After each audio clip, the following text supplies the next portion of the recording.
Shiva!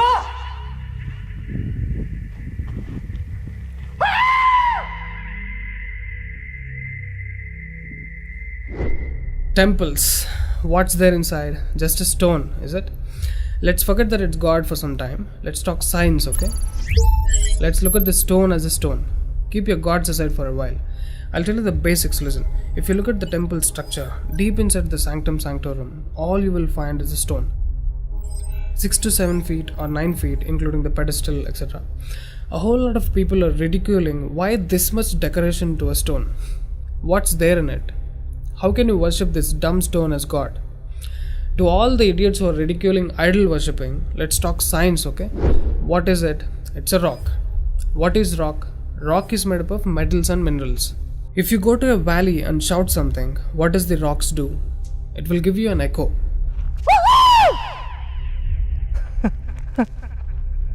It's an open place. The sound travels, hits the rock and throws it back. This phenomena is called echo and it's scientifically proven, everybody knows it. Depending on how loud you send these sound waves, accordingly rocks will throw back an echo. Every rock, that's why you will hear 2-3 sounds at different intervals. Visually you cannot see what's happening, but you can hear it. This is in open space. Imagine if you're doing it in a closed place. What would be the amount of echo? Obviously much more than the open space. Let's get inside the temple. You will find a linga or a statue made of a rock. And it's placed in a closed wall structure with a Galigopuram on the top. That means a pyramid structure with a tip pointing to the sky. There will be no ventilation. Tight packed and covered with stone walls to a precision where even the light cannot enter. Now people send some sounds to the rock. Not just today, it's been practiced since thousands of years. They are sending some sounds to the rock continuously, right from the morning to afternoon to evening till night, every day. We all know that sound has a form. To all the lower IQ people, I'm going to show you a few experiments where particles form different patterns and forms due to various types of sounds. I saw a beautiful music video in this channel in which they show how water, fire, particles respond to the sound. It's an incredible experiment, you must watch it. It is a film to describe to you the effect of cymatic frequencies. Now, 72% of your body is water. 12% is earth, 6% is air, 4% is fire, and the remaining is space. Don't you think this sound has an impact on your system? Look at how drastically the water is responding to the sound. Similarly, fire. In fact, everything in the cosmos responds to the sounds. That's why yogis of the past have always said sound is the basis of existence. Every form is a certain reverberation of sound. If you master the sound, you can play with the 5 elements. That's how the sages of the past used to walk on water, disappear into the air, walk through the walls, etc. In Harry Potter movie, what you have seen is just a fiction story. But here, we have got yogis who did all that for real. Even though there are many mystics who can do these things, not just them, you and I can do it if we attain certain mastery over the sound. You need a perception beyond the senses to do that. For that, you need to do a different level of sadhana. You can't do that in a laboratory through some dumb experiment. All those who tried either ended up neurotic or died an utter failure. Wasted a lot of money in the research. So except dhyanam, technically there is no other way. Sorry to disappoint the people who are lazy to yoga. Okay, sound. I recommend you to watch more such experiments in YouTube to understand better what I'm trying to say here.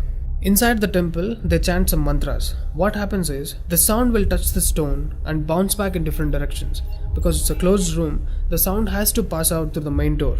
And whoever is standing in front will be completely soaked in that energy. Now, what do they chant? Vishnu Sahasranamam in the morning and Lalita Sahasranamam in the night. There is Shivopasana Mantram, Lingastakam, Am Namah Shivaya, Nirvana Shatakam, etc., which will have different impacts on the human system.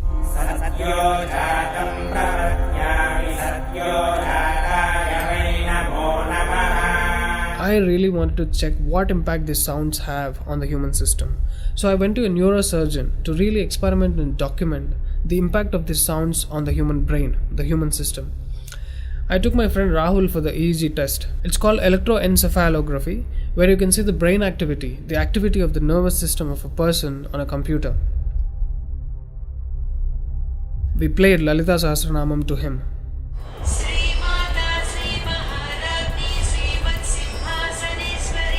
Rahul, relax your face. ఒకసారి first నుంచి చెప్పు. Right.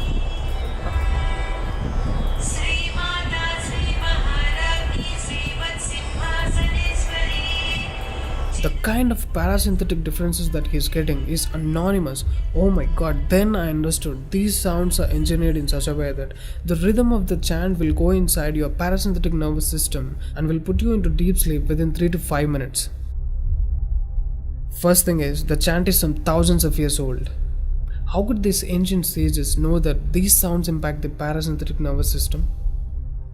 This they do it in the night.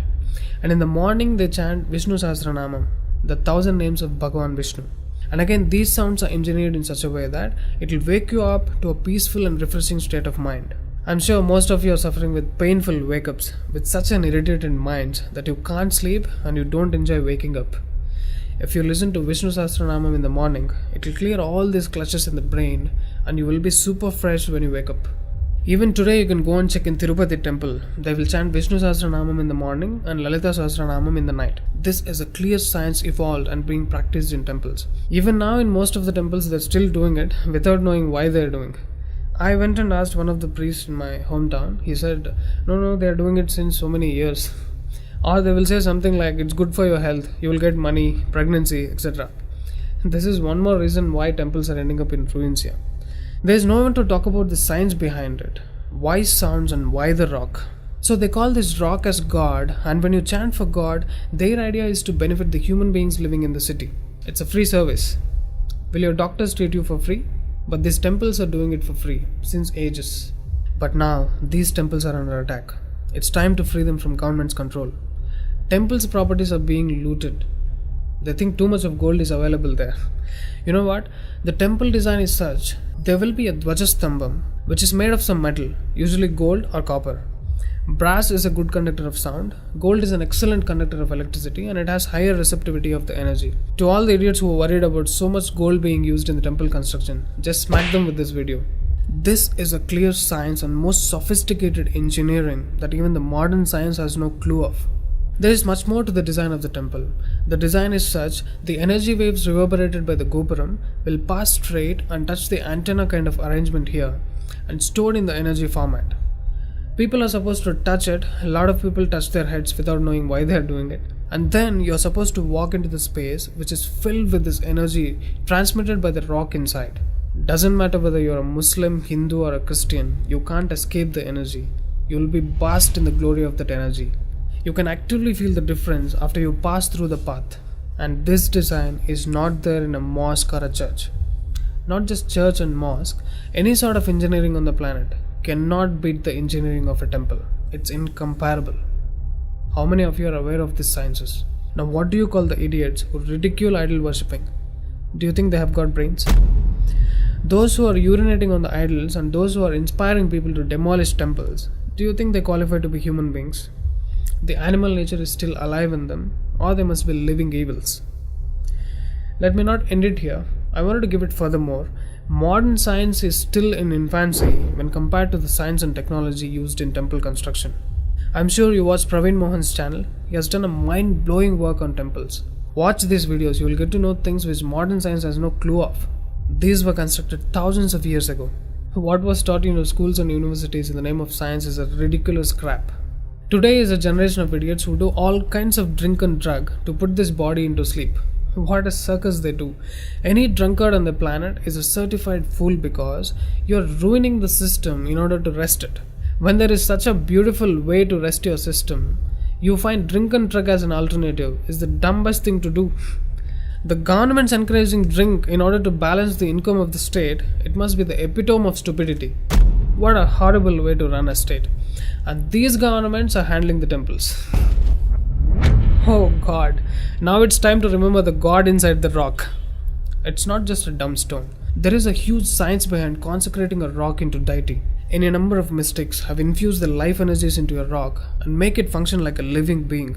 Sadhguru is the living example of a mystic who consecrated Dhyanalinga. You know what? For most people, it's not just a stone, it's a living being. There are devotees who can talk to the deity and get things done in the world. Low IQ idiots who got educated from the convent schools or those who muddle their minds with all kinds of sacred books cannot understand these devotional aspects of life. There are temples to solve every damn problem. Those problems which your doctors cannot solve. Your psychological imbalances, bipolar, neurotic, whatever. Now, these temples are in ruins. I get tears in my eyes when I look at the condition of these temples. These engineering marvels, which acted as powerful devices to communicate with the cosmos, download the energies from various places of the galaxies, are now in such a horrible condition. Idiots have no idea what these temples are made for. Worst, temples are under government's control. Temple funds are being misused like hell. Temple properties are being sold. Churches are being constructed in those places. Why? Can we all keep the fights aside and unite for the cause? Free temples from government control. Don't think your gods will come and save the temples. You should wake up and do something now. Wherever you are, whoever you are, whether you're a Muslim, Christian or a Hindu, please become a part of the movement. Free temples from Sarkar.